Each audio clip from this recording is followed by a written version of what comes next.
Ben Wizard software program for the PC800 control retrofit of Pacific Press Brakes is designed to be truly user-friendly for setup, programming, and operation of a CNC press brake with all the functions that you require located at the top ribbon of the program.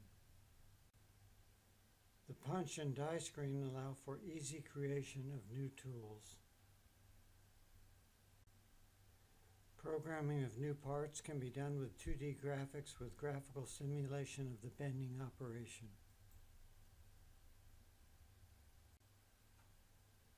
Pictures and notes can be easily imported to guide the operator in correct part bending details.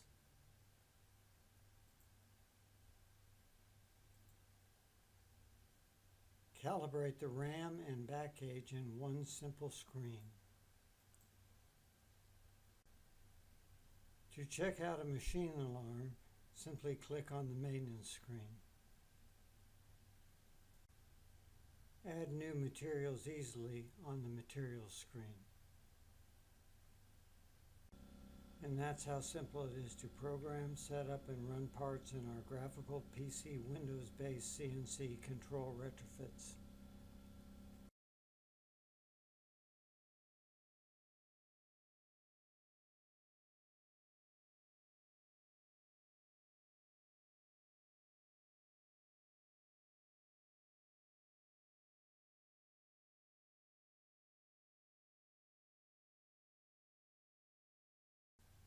For more information on our PC-based control retrofits for CNC press brakes, call or email us at the following contact info.